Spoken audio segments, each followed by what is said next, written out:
there's two I really want to highlight. I mean, there's several, but I was living and working on a farm in the upper Amazon, and I was actually walking through the jungle one day with a machete in my hand to paint this picture for you. And I was by myself. I was actually just gonna go cut down some bananas to bring back to the house.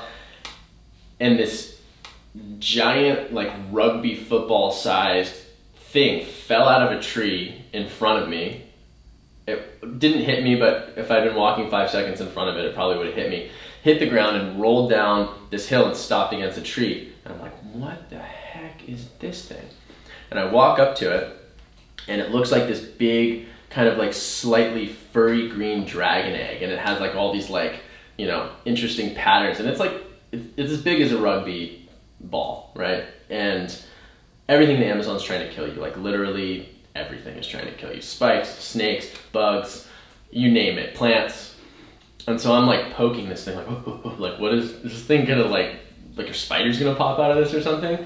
And I ended up being like, okay, I don't think this thing's gonna try to kill me, so I'm kind of like touching it, and I'm like, all right, I think we're gonna be okay. So I pick it up, and I bring it back to the family I was staying with, and I was like, okay, it's this though, like, what is this? And they're like, oh, this is Macambo, like, you don't know what this is? And it turns out it's this incredible rainforest superfruit, and inside of it are these beans, so Macambo beans, and we ended up like cutting open the pod with a machete, and you actually peel this kind of like flesh off the beans, and inside are these incredibly nutritious beans. And that was how I discovered Macambo.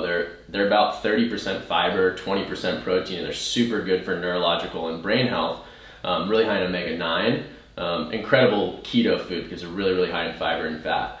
And I found out that nobody else in the world had ever done anything with them. So we basically pioneered the supply chain for Macambo, and I think the reason is probably because no one else would be crazy enough to try.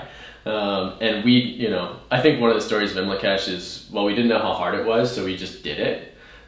Which I think a lot of entrepreneurs have that experience of like, if you knew, you would never have done it. Yeah, like, well, like we were naive enough and didn't have like any real mentors to be like, maybe you should do this a different way. So you just do it and just like send it and make it happen.